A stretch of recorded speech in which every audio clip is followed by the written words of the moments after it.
Hello बच्चे, कैसे हो आप सभी लोग। सबसे पहले बताओ आप सभी लोग कैसे हो, अच्छे हो, मस्त हो। चलिए, तो हम सबसे पहले हम जो बच्चे नए जुड़े हुए हैं उनके लिए कुछ बातें बता दें। देखिए, हम अग्निवीर की हम लोग यहाँ पर प्रैक्टिस कर रहे हैं। अग्निवीर एग्ज़ाम के लिए हम लोग प्रैक्टिस कर रहे हैं। इसका फॉर्म भी आ गया है। आप लोग जो लोग नहीं डाले हो अभी, आप लोग उसको डाल दो और अपनी तैयारी में लग जाइए। देखिए, आपके परीक्षा में किस किस सब्जेक्ट से क्वेश्चन पूछे जाएंगे। सबसे पहले मैं आप लोगों को बता दें कि आपके परीक्षा में मैथ आएगा, ठीक है, साइंस आएगा और जीएस आएगा, रीजनिंग आएगा। ये 4 सब्जेक्ट आपको तैयार करके चलना है, ठीक है। जिसमें मैथ के क्वेश्चन कितने होंगे, 15। साइंस के भी 15 क्वेश्चन होंगे और जीएस के भी 15 क्वेश्चन होंगे। लेकिन रीजनिंग जो है दोस्तों, रीजनिंग के मात्र यहाँ पर 5 क्वेश्चन होने वाले हैं, ठीक है। रीजनिंग के सिर्फ और सिर्फ 5 ही क्वेश्चन पूछे जाएंगे। तो हम लोग किस चीज़ की तैयारी कर रहे हैं, तो मतलब किस चीज़ का प्रैक्टिस हम लोग कर रहे हैं। देखिए, मैं मैथ का प्रैक्टिस आप लोगों को करा रहा हूँ और साइंस का प्रैक्टिस मैं आप लोगों को करा रहा हूँ। ये 30 नंबर तो मैं आप लोगों का कवर कर रहा हूँ और ये 25 नंबर आपके बच रहे हैं, सॉरी 20 नंबर आपके बच रहे हैं। तो ये 20 नंबर के लिए आप अगर कहेंगे तो इसका भी मैं प्रैक्टिस आप लोगों को करा दूंगा, ठीक है। तो चलिए, आज हम लोग साइंस का प्रैक्टिस करेंगे और साइंस का जो क्लास होगा ये क्लास नंबर 2 होगा। हम लोगों ने एक क्लास किया है, एक प्रैक्टिस सेट हम लोग कर चुके हैं, आज का दूसरा प्रैक्टिस सेट है और पूरा लास्ट तक देखेंगे दोस्तों। उम्मीद करूंगा कि आपको हर एक चीज़ अच्छे से समझ में आएगा। जो बच्चे साइंस नहीं पढ़े हैं ना, उनके लिए भी ये बेहतर है, क्योंकि मैं हर एक चीज़ बहुत डिटेल आप लोगों को समझाने वाला हूँ। और लास्ट में एक प्रश्न आप लोगों से पूछूंगा, उसका जवाब आप सभी को देना होगा। तो चलिए, ये प्रश्न आपके स्क्रीन पर दिख रहा है पहला, इसका सभी लोग पहले पढ़िए और आंसर देने का प्रयास करिए। बताइए, देखिए इस बात को लेकर परेशान नहीं होइए कि हमारा प्रश्न का उत्तर गलत हो जाएगा। नहीं, गलत हो या सही हो, आप जब आंसर देंगे तभी आप समझ पाएंगे कि हम अच्छे लेवल पर चल रहे हैं, अच्छे मार्ग पर चल रहे हैं, ठीक है। तो आप प्रश्न का उत्तर गलत होने से मत डरिए कि उत्तर हमारा गलत हो जाएगा, नहीं बताएंगे। नहीं, आप लोग हर प्रश्न का जवाब दीजिए, चाहे वो गलत हो या सही हो। उसको सही बताने के लिए तो मैं तो हूँ, उसका विशेष विश्लेषण करने के लिए मैं तो हूँ, ठीक है। तो आप लोग घबराइए नहीं। ये प्रश्न आप लोगों के स्क्रीन पर दिख रहा है, इसका जवाब दीजिए क्या होगा। देखिए, पहला प्रश्न है कि किसी वस्तु पर पृथ्वी के आकर्षण बल को किस रूप में जाना जाता है। किसी वस्तु पर पृथ्वी के आकर्षण बल को किस रूप में जाना जाता है, ध्यान से समझेंगे। किसी वस्तु पर, मान लीजिए यह आपका पृथ्वी है, ठीक है। अब इस पे एक वस्तु रखी गई है, ठीक है। तो किसी वस्तु पर पृथ्वी के आकर्षण बल को, इस वस्तु पर पृथ्वी का आकर्षण बल लग रहा है, ये वस्तु है पृथ्वी पर, ये पृथ्वी है आपका, ठीक है, ये पृथ्वी है। इस पे पृथ्वी का आकर्षण बल वस्तु पर लग रहा है, तो इसे किस नाम से जाना जाएगा। देखिए, ये जो वस्तु है, वस्तु का भार होता है mg। क्या होता है इसका भार, इसका भार क्या होता है mg। और जो लगता है कहाँ, नीचे की ओर, ठीक है। mg ये क्या है, यही होता है भार। ये कहाँ लगता है, ये हमेशा नीचे की ओर लगता है। कोई भी वस्तु, आप मान लीजिए खड़े हैं, आप खड़े हैं या बैठे हैं, तो आपका एक भार होगा। भार क्या होगा, mg, जिसमें क्या होता है, द्रव्यमान होता है, गुरुत्वाकर्षण बल होता है, ठीक है। m का मतलब मास, g का मतलब ग्रेविटी, यानी द्रव्यमान और गुरुत्वाकर्षण बल होता है। तो ये हमेशा नीचे की ओर काम करता है, ठीक है। तो वही बोला गया है कि जो आकर्षण बल है इसको किस रूप में जानते हैं, तो इस आकर्षण बल को ही वस्तु का भार के रूप में जाना जाता है। वस्तु का भार, यानी पहला ऑप्शन इसका सही होगा, ठीक है। वस्तु का भार, पहला ऑप्शन इसका सही होगा। इसमें कोई दिक्कत, बताइए। गुरुत्वाकर्षण का नियम होता है दोस्तों, गुरुत्वाकर्षण का नियम क्या होता है, किन्हीं भी दो पिंडों के मध्य आकर्षण बल उन दोनों पिंडों के द्रव्यमान के गुणनफल के समानुपाती तथा उनके बीच की दूरी के वर्ग के व्युत्क्रमानुपाती होता है। जैसे मान लीजिए ये दो पिंड हैं, यहाँ पर एक पिंड, इसको हमने कह दिया m1 है और एक पिंड ये m2 है, ठीक है। ठीक है दोस्तों। तो इसके बीच की दूरी ये हो जाएगा, इसके बीच की दूरी ये, इसकी बीच की दूरी को हम r मान ले रहे हैं, ठीक है। तो बल बराबर हो जाता है F equal to m1 m2 upon r square. ये होता है दोस्तों, ये होता है बल, न्यूटन बल का नियम होता है, यानी न्यूटन का नियम होता है दोस्तों। न्यूटन का ही जो गुरुत्वाकर्षण नियम है, यही न्यूटन ने बताया था। इसने कहा था कि जो दोनों वस्तु होते हैं उनके द्रव्यमान के गुणनफल के समानुपाती तथा उनके बीच की दूरी के वर्ग के व्युत्क्रमानुपाती होता है। यही बात न्यूटन ने बताया था। बात क्लियर है? क्या इसमें कोई दिक्कत आप लोगों को? समझ में आया कि नहीं आया? बताइए, समझ में आया कि नहीं आया? देखिए यहाँ पर एक कांस्टेंट भी लगाते हैं दोस्तों। यहाँ पर कांस्टेंट छूट गया है, क्योंकि यहाँ पर प्रोपोर्शनल होता है। प्रोपोर्शनल जब हटाते हैं तो कांस्टेंट लगाते हैं, तो यहाँ पर कांस्टेंट होता है कैपिटल जी। इस कैपिटल जी को बोलते हैं सर्वात्रिक नियतांक। क्या बोलते हैं? सर्वात्रिक गुरुत्वाकर्षण नियतांक बोला जाता है कैपिटल जी को। ध्यान रखिएगा, इस कैपिटल जी को क्या कहते हैं? सर्वात्रिक गुरुत्वाकर्षण नियतांक बोला जाता है। क्या इसमें कोई दिक्कत है? सर्वात्रिक गुरुत्वाकर्षण नियतांक इसको कहते हैं। इस सर्वात्रिक गुरुत्वाकर्षण नियतांक का खोज कौन किया था? तो याद रखिएगा, हेनरी कैवेंडिश ने खोज किया था। और इसका मान भी होता है दोस्तों, मान भी होता है। मान याद रखिएगा 6.67 × 10⁻⁻11 न्यूटन मीटर स्क्वायर पर kilogram square. Newton metre square पर केजी स्क्वायर। ये होता है गुरुत्वाकर्षण नियतांक का, सर्वात्रिक गुरुत्वाकर्षण नियतांक का मान, ठीक है, जिसका खोज कौन किया था? Henry Cavendish. इतनी बात आप लोग याद रखेंगे।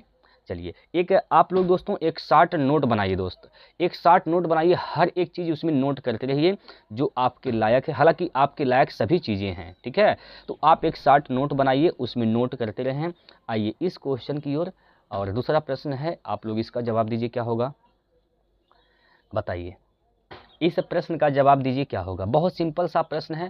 देखिए, सिंपल सा प्रश्न तब होता है जब आप इसको पढ़े हैं अच्छे से, और नहीं पढ़े हैं तो नहीं सिंपल होगा। लेकिन कोई बात नहीं दोस्तों, मैं आप लोगों को बहुत ही बेहतरीन तरीके से इसका विश्लेषण करने वाला हूं। हर एक प्रश्न का विश्लेषण अच्छे से किया जाएगा, ताकि आपको यह ना महसूस हो कि हमने पढ़ा ही नहीं है। देखिए, इसमें कहा गया है कि पुरुष और महिला सेक्स कोशिकाएं मिलकर क्या बनाती हैं। याद रखिएगा, एक होता है शुक्राणु, एक होता है शुक्राणु, ठीक, एक होता है शुक्राणु, एक होता है अंडाणु, एक अंडाणु होता है। ये शुक्राणु किस में पाया जाता है?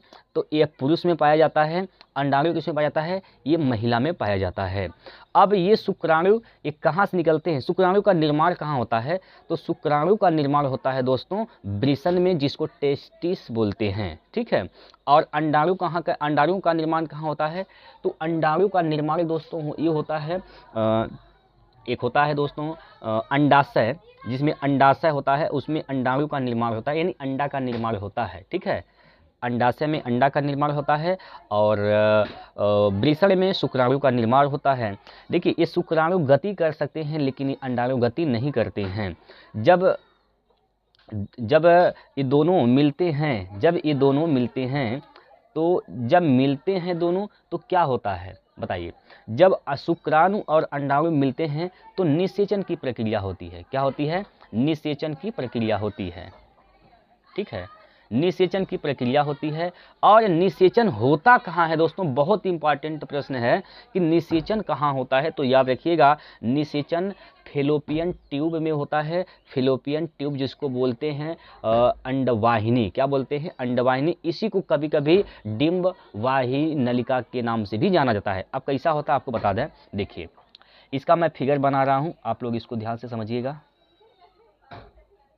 ऐसे होता है दोस्तों, कुछ इस प्रकार से होता है, ठीक है, कुछ इस प्रकार से होता है।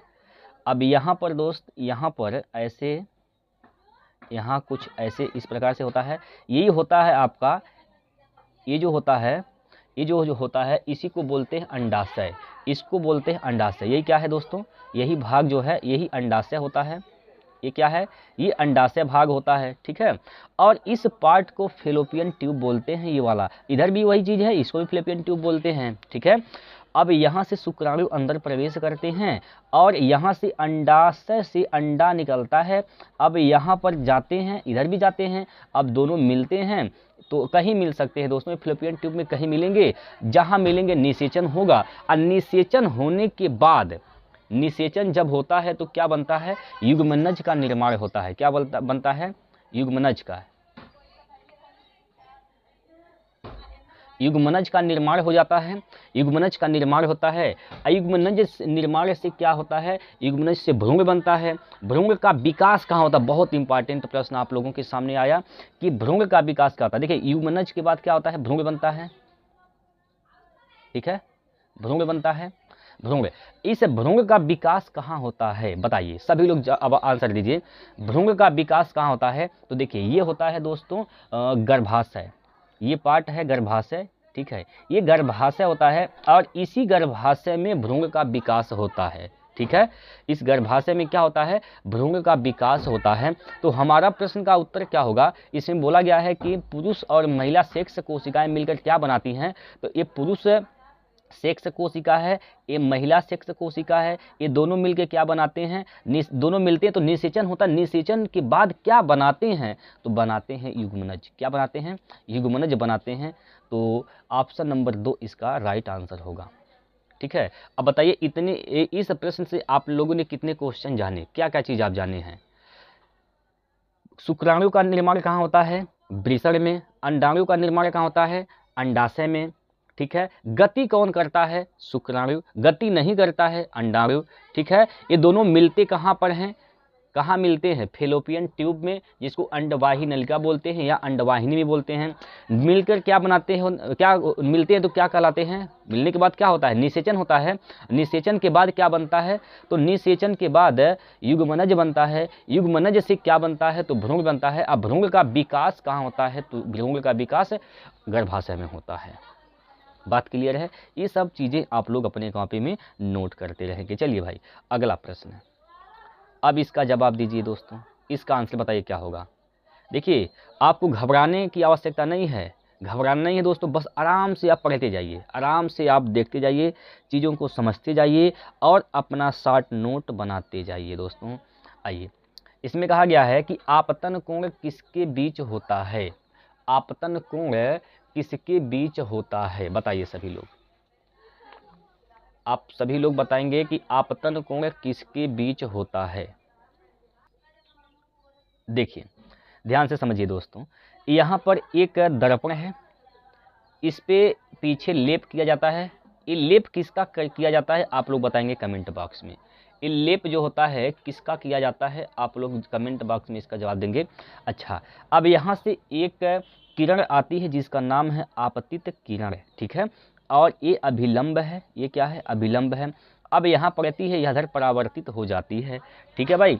अब यहाँ पर अभिलंब, इसको नॉर्मल यानी अभिलंब बोलते हैं, इसको आपतित किरण बोलते हैं, इंसिडेंट रे बोलते हैं, आपतित किरण हो गया। तो आपसे क्या पूछा गया है कि आपतन कोण किसके बीच बनता है, तो ध्यान से समझिएगा, ये जो आपतित किरण है और अभिलंब है, इनके बीच में आपतन कोण बनता है, जिसको आई से डिनोट किया जाता है, आई से, ठीक है, आई से डिनोट करते हैं। अब ये कोण देखिए, इधर यहाँ पर ये दोनों एक रैखिक युग्म बन रहा है और यहाँ पर कितने कोण बन रहे हैं, 2। इन दोनों का योग क्या होता है, ये दोनों क्या होते हैं, बराबर होते हैं, जितना इधर होगा उतना इधर होगा। तो इसको क्या कहते हैं, इसको बोलते हैं आर, इसको क्या बोलते हैं, आर कहते हैं, आर। इधर वाले कोण को क्या कहते हैं, आर कोण कहते हैं। इन दोनों का योग कितना होता है, 180 अंश होता है। सॉरी, इन दोनों का योग नहीं, इसके बीच में इस पर जितने भी कोण बनेंगे उनका सभी का कोण का योग क्या होता है, 180 अंश होता है। इसको क्या कहते हैं, इसको, इस कोण का नाम होता है जी, और इस कोण का नाम क्या है, तो इसको हम लोग डेल्टा कोण बोलते हैं, जिसको हम लोग कहते हैं विचलन कोण। क्या बोलते हैं, विचलन कोण। और इसको, इस जी को क्या कहते हैं, छूता हुआ कोण बोलते हैं, ग्लांसिक एंगल कहा जाता है। तो हमारा तो प्रश्न ये है कि आपतन कोण किसके किसके बीच बनता है। तो मेरे दोस्तों ये आई जो है आपतन कोण है, आई आपतन कोण है, किसके किसके बीच बना, यह इंसिडेंट रे आपतित किरण और अभिलंब के बीच बना है। ठीक है, आई और आर दोनों आपस में क्या होते हैं, बराबर होते हैं। आई और आर क्या होते हैं, दोनों आपस में बराबर होते हैं, इसे भी आप लोग याद रखिएगा। तो आपतन कोण कहाँ बना, तो कौन सा ऑप्शन सही हो जाएगा, आपतन कोण आपतित किरण तथा अभिलंब के बीच बनता है। कहाँ बनता है, आपतित किरण तथा दर्पण के सतह नहीं, परावर्तित किरण तथा दर्पण के सतह, परावर्तित किरण तो ये हो गया, ये वाला परावर्तित किरण हो गया। सतह पर अभिलंब, सतह पर ये अभिलंब तथा आपतित किरण है, ये आपतित किरण है। एक बार फिर समझिए, अभिलंब तथा आपतित किरण, इस यहीं पर इसी के बीच में क्या बना है, आपतन कोण बना है। तो तीसरा ऑप्शन इसका सही होगा। ठीक है, तीसरा ऑप्शन इसका राइट आंसर हो जाएगा। ठीक है भाई, कोई दिक्कत है समझने में तो बताइए, कोई अगर दिक्कत होती है तो आप लोग हमसे पूछ सकते हैं। ठीक है भाई, कोई दिक्कत परेशानी, अरे बोलिए भाई, कोई दिक्कत है, चलिए कोई दिक्कत नहीं होगा, आगे बढ़ते हैं अगले प्रश्न की ओर। इस प्रश्न का आप सभी लोग आंसर करेंगे जल्दी से। चलिए, ये प्रश्न है कि कच्चे आम में होता है, भाई कच्चे आम में क्या होता है, ऑक्सैलिक अम्ल, ऑक्सैलिक अम्ल यानी ऑक्सैलिक अम्ल है यह, और लैक्टिक अम्ल होता है कि एस्कॉर्बिक अम्ल होता है कि टार्टरिक अम्ल होता है, बताइए। कच्चा आम है तो उसमें कौन सा अम्ल होता है, तो कच्चे आम में टार्टरिक अम्ल होता है, यानी चौथा ऑप्शन इसका सही होगा। कच्चे आम में कौन सा अम्ल होता है, टार्टरिक अम्ल होता है मेरे दोस्त। ठीक है, कच्चे आम में कौन सा अम्ल होता है, टार्टरिक अम्ल होता है। अब आप सभी लोग बताइए, अगर पहला वीडियो आपने देखा है, अगर पहला जो हमने सेट कराया है साइंस का आप लोगों ने देखा है, तो इन तीनों का आप लोग जवाब दीजिए, ये तीनों जो है किस में पाए जाते हैं, बताइए। कमेंट बॉक्स में आप सभी का आंसर हमें चाहिए दोस्तों। अगर पहला वीडियो आपने देखा है तो इसका आप लोग आंसर बता सकते हैं, और नहीं देखें तो आप लोग उसको देख लीजिए, डिस्क्रिप्शन में मैं लिंक भी दे दूंगा। चलिए भाई, अगला प्रश्न, अगला जो प्रश्न है, प्रश्न नंबर आपके सामने 5 है, इसका आंसर करिए, इसका जवाब दीजिए दोस्तों।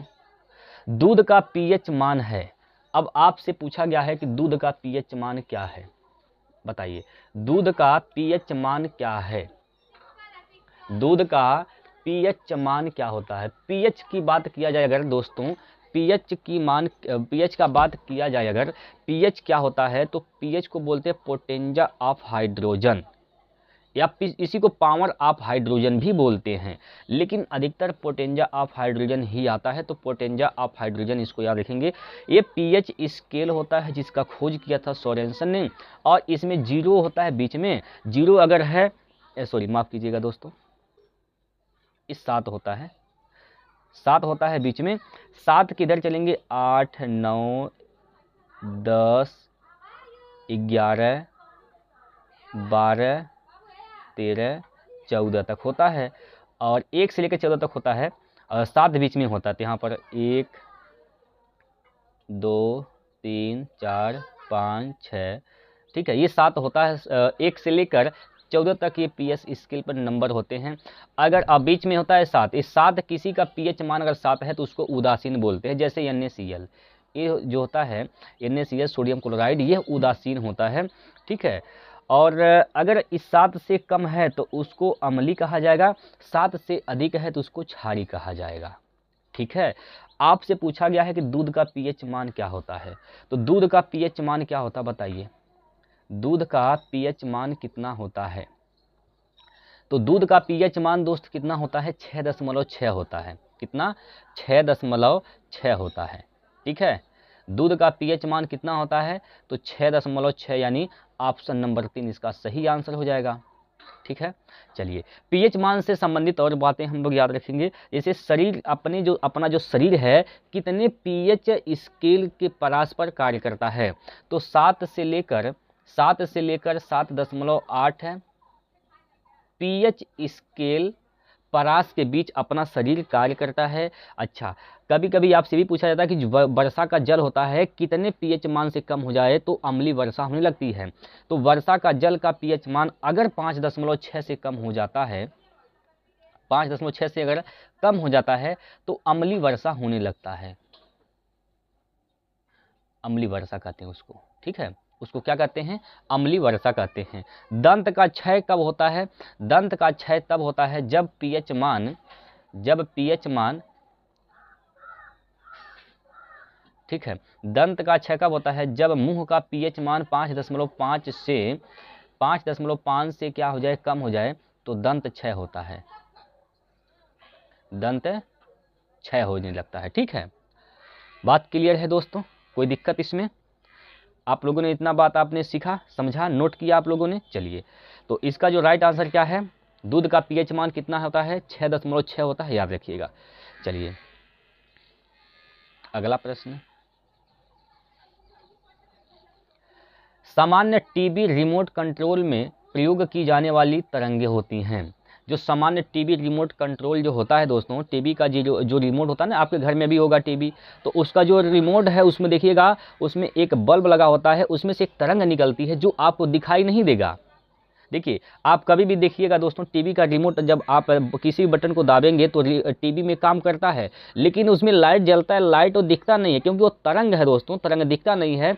अगर आप चाहते हैं उसको देखना तो मैं आपको बता दूं कि आप कैसे देख सकते हैं। आप क्या करिएगा, आप अपने मोबाइल फ़ोन का कैमरा ऑन करिएगा और कैमरा के सामने रख कर उसको देखिएगा। अगर आप बटन दाबेंगे तो मोबाइल में वह दिखाएगा कि वह तरंग काम कर रहा है, मतलब उसमें लाइट जल रहा है। ठीक है, बाकी आप नग्न आंखों से देखेंगे नहीं दिखाएगा देगा, जब आप मोबाइल में देखेंगे तब जाके वह दिखाई देगा। तो वो जो बल्ब होता है उसमें से तरंग निकलता है, तो कौन सा तरंग होता है दोस्तों, वही आपसे पूछा जा रहा है। तो इसका जो राइट आंसर है ना, वो है अवरक्त तरंग। कौन सा तरंग है, अवरक्त तरंग, यानी ऑप्शन नंबर 3 सही हो जाएगा। तो मोबाइल फोन टीवी का जो रिमोट होता है, टीवी रिमोट कंट्रोल में ये कौन से तरंग होते हैं, कौन से तरंग का प्रयोग किया जाता है, तो अवरक्त तरंग का प्रयोग करते हैं। अवरक्त तरंग क्या होता है दोस्तों, जहां से ऊष्मा उत्पन्न होती है उस सभी चीज़ों में अवरक्त तरंग होता है। जैसे आप ठंडी के महीना में आगे ताप रहे हैं, हाथ सेक रहे हैं, तो ऊष्मा वो जनरेट हो रही है, ऊष्मा निकल रही है, तो उसमें कौन सा तरंग होगा, अवरक्त तरंग होगा। धूप हुआ है, सूर्य के प्रकाश में कौन सा तरंग आएगा, धूप है, ऊष्मा लग रहा है, अवरक्त तरंग। तो जहाँ कहीं भी ऊष्मा हो की बात आती है, जहाँ ऊष्मा लग रहा हो, ताप हो, वहाँ कौन सा तरंग होगा, अवरक्त तरंग होगा। ठीक है, चलिए आगे अगला प्रश्न, सबसे छोटी जीवित कोशिका कौन सी है, सबसे छोटी जीवित कोशिका बतानी है आप लोगों को, कौन सी है, सबसे छोटी जीवित कोशिका बताइए कौन सी है। देखिए, अगर हम कोशिका की बात करें, सबसे बड़ी कोशिका किसकी होती है, सबसे बड़ी कोशिका, तो सबसे बड़ी कोशिका किसकी होती है, शुतुरमुर्ग के अंडे की।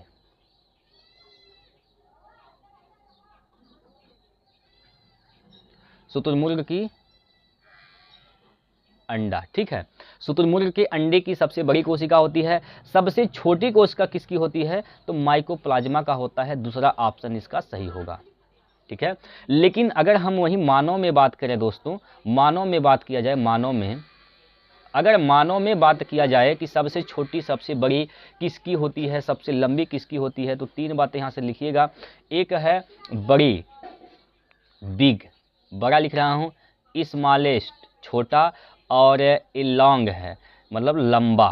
तो देखिए, सबसे बड़ी जो होती है वह अंडाणु की होती है, अंडाणु की, ठीक है, अंडाणु की। सबसे स्मॉलेस्ट मतलब सबसे छोटी किसकी होती है, तो शुक्राणु की होती है, ठीक है। और सबसे लंबी न्यूरॉन का, तंत्रिका तंत्र, ठीक है।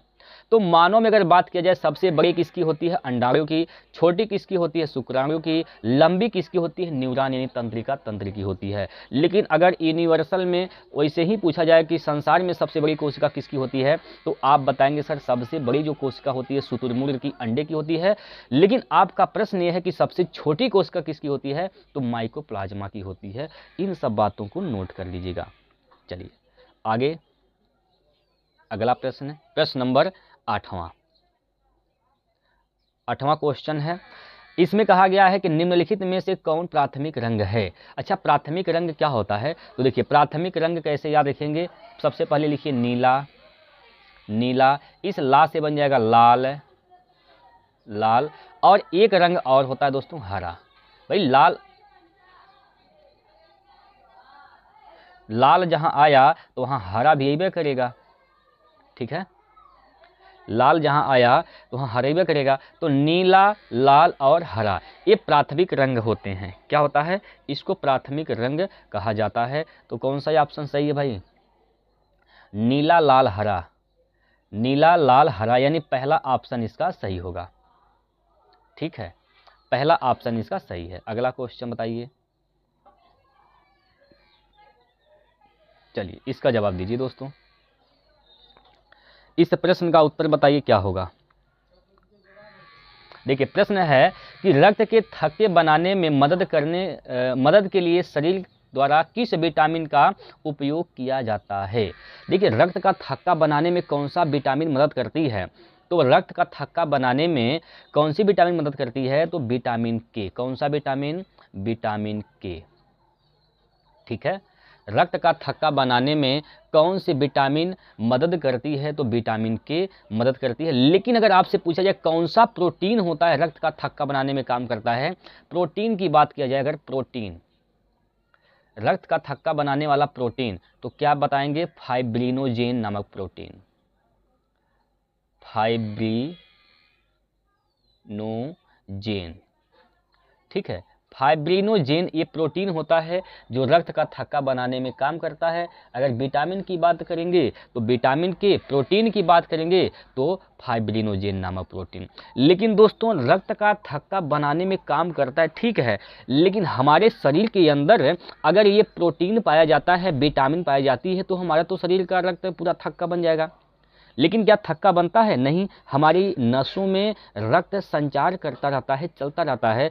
तो रक्त को जमने से रोकना भी होता है ना दोस्तों, रक्त को जमने से रोकना भी होता है। तो कौन सा प्रोटीन होता है जो रक्त को जमने से रोकता है, तो हिपेरिन होता है, हिपेरिन। याद रखिएंगे, शरीर के अंदर रक्त को जमने से रोकता है कौन, हिपेरिन, हिपेरिन। ठीक है, शरीर के अंदर रक्त को जमने से कौन रोकता है, तो हिपेरिन। अच्छा, हिपेरिन कहाँ से स्रावित होता है, हिपेरिन का स्रावित कहाँ से होता है, तो यकृत से, यकृत। ठीक है, यकृत से हिपेरिन का स्रावित होता है। यानी हिपेरिन जो होता है यह कहाँ से निकलता है, तो यकृत से निकलता है। और ये जो जोंक होती है दोस्तों, जोंक, लीच, जोंक, जोंक जब काटती हैं तो हिपेरिन छोड़ती रहती हैं, इसीलिए वो खून को चूस लेती हैं दोस्त। नहीं तो जैसे ही खून बाहर आया, जैसे मान लीजिए आपका हाथ कटा, खून बाहर आएगा, जैसे ही बाहर आता है दोस्तों तो आपने देखा होगा कि वो पपड़ी जैसा जम जाता है। क्यों, क्योंकि वह वायु के संपर्क में आता है तो उसमें एक जाल बन जाता है और उसको रक्त को जमा देता है, थक्का बन जाता है। ठीक है, लेकिन जो जोंक होती हैं हिपेरिन छोड़ती हैं और वह वायु के संपर्क में आ ही नहीं पाता है और जम्बा नहीं करता है, इसलिए जोंक जो होती हैं रक्त को चूस लेती हैं। ठीक है, सबसे बड़ा अगर ग्रंथि की बात करें तो क्या होता है, यकृत होता है, लीवर होता है। ठीक है, अरे बोलिए, कोई दिक्कत इसमें समझने में, समझ में आया, बोलिए दोस्तों, समझ में आ गया। चलिए, अच्छा अब अगर समझ में आ गया है तो बता दीजिए, ये जोंक होती हैं, जोंक ये किस संघ की होती हैं, किस संघ का, जोंक किस संघ की होती हैं। ठीक है, आप लोग कमेंट में इसका आंसर बताएंगे, जोंक किस संघ की होती हैं, किस संघ के अंतर्गत आती हैं जोंक। आइए इसका जवाब दीजिए।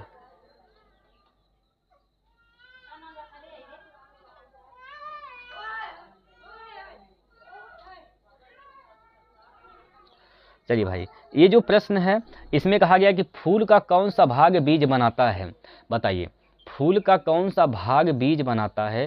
तो फूल का भाग, बीजांड जो होता है दोस्तों, वह बीज बनाने का कार्य करता है। ठीक है, फूल का कौन सा भाग बीज बनाता है, तो बीजांड।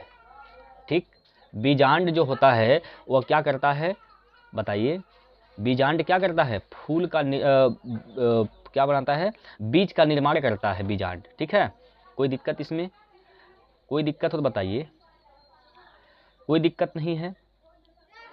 चलिए अच्छा आप बताइए जरा, ये जो वर्तिकाग्र होता है दोस्तों, वर्तिकाग्र ये किसका हिस्सा है? नर मतलब ये देखिए फूल में दो पार्ट होते हैं, एक पुमंग होता है, एक जयांग होता है। पुमंग जो होता है वह नर भाग है और जयांग जो होता है मादा के भाग है। ठीक है, तो वर्तिकाग्र किसका भाग है? नर की मादा? वर्तिकाग्र किसका भाग है? वर्तिका किसका भाग है बताइए? वर्तिकाग्र किसका भाग है? वर्तिका किसका भाग है, नर या मादा? आप लोग कमेंट करके बताएंगे, बताइए किसका पार्ट है दोस्तों, जल्दी से बताइए भाई, जल्दी से बताइए। अरे बोलिए भैया किसका भाग है? देखिए याद रखिएगा, ये जो वर्तिकाग्र और वर्तिका है ये दो के दोनों ही जयांग के भाग हैं। किसके भाग हैं? जयांग के भाग हैं। ठीक है, वर्तिका और वर्तिकाग्र ये दोनों किसके भाग हैं? जयांग, यानी ये मादा के भाग हैं। ठीक है, बात क्लियर है? अरे बोलिए दोस्तों, क्या इसमें कोई दिक्कत? अंडाशय भी किसका पार्ट है? ये भी जयांग का भाग है, ये भी मादा का भाग होता है। बात क्लियर है दोस्तों? चलिए अगला प्रश्न आपके स्क्रीन पर, प्रश्न नंबर 11वां। प्रश्न नंबर 11 आप लोगों के सामने है। इसमें कहा गया है दोस्तों कि मानव में यौवन के समय टेस्टोस्टेरोन किसके द्वारा जारी किया जाता है? तो ध्यान से समझिएगा, टेस्टोस्टेरोन जो होता है ना, ये टेस्टिस से बना है। टेस्टोस्टेरोन, टेस्टिस, ठीक है, टेस्टिस। अब इस टेस्टिस को अंग्रेजी भाषा टेस्टिस हो गया, इसको हिंदी में कहते हैं वृषण। क्या बोलते हैं? वृषण बोलते हैं। ठीक है, तो ये जो टेस्टोस्टेरोन है ये टेस्टिस से बना हुआ है। टेस्टिस का मतलब क्या होता है? वृषण। वृषण को ही अंग्रेजी में टेस्टिस बोलते हैं। तो टेस्टोस्टेरोन हार्मोन जो होता है किससे स्रावित होता है, किससे निकलता है? तो वृषण से निकलता है दोस्तों, और वृषण इसका राइट आंसर हो जाएगा ऑप्शन नंबर 1। अब आप लोग बताइए वृषण किसका पार्ट है, नर या मादा? बताइए वृषण किसका पार्ट है, नर की मादा? अगर ये नर मादा की बात करें तो ये जो वृषण है तो ये नर पार्ट है। ठीक है, तो टेस्टोस्टेरोन जो हार्मोन है यह किसका भाग है, किससे निकलता है? नर की मादा, तो नर। बात क्लियर है दोस्तों? बोलिए क्या इसमें कोई दिक्कत है? चलिए आगे चलिए, इस सवाल का आंसर बताइए क्या होगा। अगला प्रश्न है, देखिए चुंबक का वह भाग क्या कहलाता है जहां से चुंबकीय क्षेत्र रेखाएं निकलती हैं? चुंबक का वह भाग क्या होता है जहां से चुंबकीय क्षेत्र रेखाएं निकलती हैं? अब देखिए दोस्तों इस फिगर को ध्यान से समझिएगा, यह एक चुंबक है। क्या है? यह एक चुंबक है। अब चुंबक में दुनिया का कोई भी चुंबक है तो उसमें दो भाग होते हैं, एक होता है दक्षिणी ध्रुव, एक होता है उत्तरी ध्रुव। एक होता है नॉर्थ और एक होता है साउथ। ठीक है, अब यह नॉर्थ पार्ट है, ये नॉर्थ यानी उत्तरी है, तो ये क्या है? साउथ यानी दक्षिणी ध्रुव हो जाएगा। ठीक है, अब चुंबक रेखाएं हमेशा किधर से निकलती हैं? उत्तरी ध्रुव से निकलती हैं। ऐसे निकल कर उत्तरी ध्रुव से निकलती हैं, दक्षिणी ध्रुव में प्रवेश करती हैं। उत्तरी ध्रुव से निकलती हैं, दक्षिणी ध्रुव में क्या होती हैं? प्रवेश करती हैं। ठीक है, चुंबकीय क्षेत्र की रेखाएं कहाँ से निकलती हैं? उत्तरी ध्रुव से निकलती हैं। तीर का मुंह ऐसे होगा, ऐसे जाता है ना दोस्तों, इस प्रकार से इधर जाता है। उत्तरी से निकल रहे हैं, दक्षिणी में जा रहा है, तो यहाँ से उत्तर से निकल रहा है, दक्षिणी में प्रवेश कर रहा है। तो चुंबकीय क्षेत्र की रेखाएं कहाँ से निकलती हैं? उत्तरी ध्रुव से निकलती हैं। तो कौन सा ऑप्शन सही है? Option number 1। ऑप्शन नंबर 1 इसका बिल्कुल सही उत्तर हो जाएगा। क्या कोई दिक्कत है? बोलिए, बोलिए भैया कोई दिक्कत है? अभी आप लोगों ने 12 क्वेश्चन किया, अभी तक आप लोगों ने वीडियो को लाइक भी नहीं किया दोस्तों। खैर कोई बात नहीं, अगर आपको अच्छा लगेगा तभी लाइक करिएगा, अदरवाइज मैं आप लोगों को प्रेशर नहीं दे रहा हूं कि आप लोग बिल्कुल लाइक कर दीजिए, नहीं। अगर आपको कंटेंट समझ में नहीं आ रहा है तो आप लाइक बिल्कुल भी नहीं करेंगे। हाँ, लेकिन अगर आपको लगता है कि हम अच्छे से समझ पा रहे हैं, कंटेंट बेहतर है, तब आप लोगों से निवेदन है दोस्तों, वीडियो को लाइक ज़रूर कर दीजिएगा। ठीक है, और जितने भी आपके भाई बहन दोस्त जो लोग अग्निवीर परीक्षा की तैयारी कर रहे हैं उन लोगों तक शेयर जरूर कर दीजिएगा। ठीक है, चलिए आगे बढ़ते हैं अगले क्वेश्चन की ओर।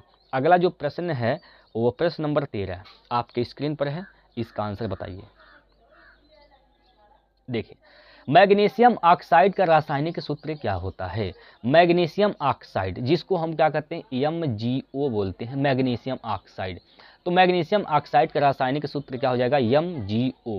MgO हो जाएगा मैग्नीशियम ऑक्साइड का रासायनिक सूत्र।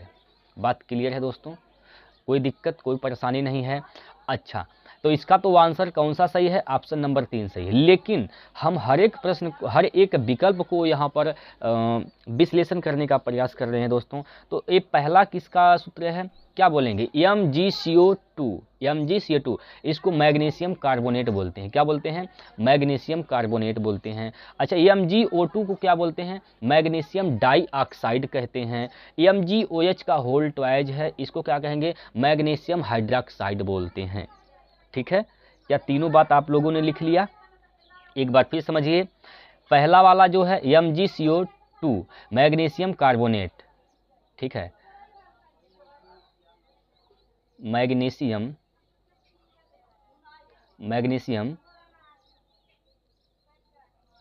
कार्बोनेट, मैग्नीशियम डाइऑक्साइड इसको कहते हैं, और इसको बोलते हैं मैग्नीशियम हाइड्रोक्साइड। ठीक है, और हमारा जो आंसर है मैग्नीशियम ऑक्साइड, MgO। बात क्लियर है? अरे बोलिए दोस्तों, समझ में आ गया?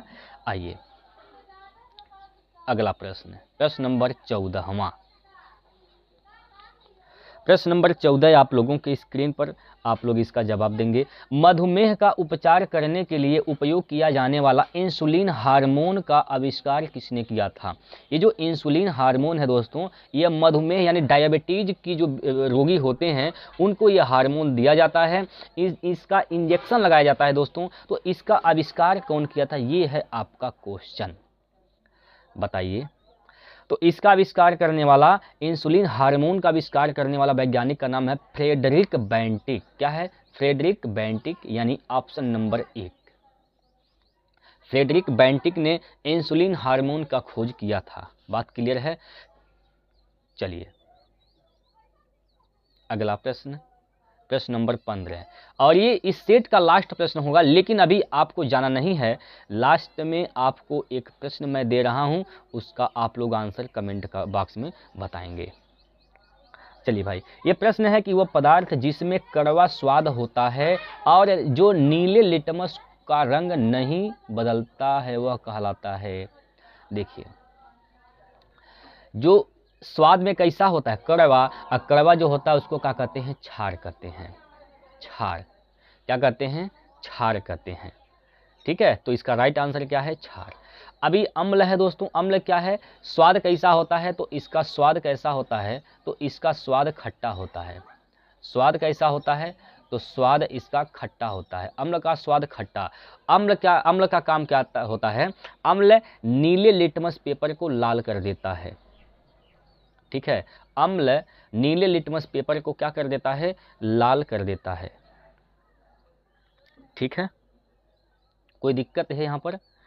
आप लोगों ने 15 क्वेश्चन किया दोस्तों। ऐसे कितने क्वेश्चन हैं? जितने क्वेश्चन आप लोगों ने अपने मन से बनाए हैं, आप लोगों का स्कोर क्या रहा है, आप लोग हमें कमेंट बॉक्स में अवश्य बताइएगा। ठीक है, और ये आज का प्रश्न है आप लोगों के लिए, इसका जवाब भी आप सभी लोग कमेंट बॉक्स में दीजिएगा। चलिए, यह प्रश्न आप लोगों के लिए है, आप लोगों को इसका जवाब देना है दोस्तों। ये आज का क्वेश्चन आप लोगों के लिए है। वर्षा की बूंदें गोलाकार क्यों होती हैं? तो वर्षा की जो बूंदें होती हैं वो गोलाकार क्यों होती हैं? आप सभी विद्यार्थियों को कमेंट बॉक्स में इसका आंसर देना है। ठीक है, तो चलिए, हम लोगों ने 15 क्वेश्चन किया जो कि ज़बरदस्त प्रश्न थे, और हर एक प्रश्न प्रीवियस ईयर का ही है दोस्तों। तो आपको बिल्कुल भी इग्नोर नहीं करना है। आप लोगों ने बड़े ध्यान से देखा, अच्छे से समझा भी, आप लोगों ने नोट भी बनाया दोस्तों, और आगे ही ऐसे समझते रहिए, पढ़ते रहिए। ठीक है, बाकी फिर हम लोग कल मिलते हैं अगले सेट को लेकर। तब तक के लिए जय हिंद, जय भारत।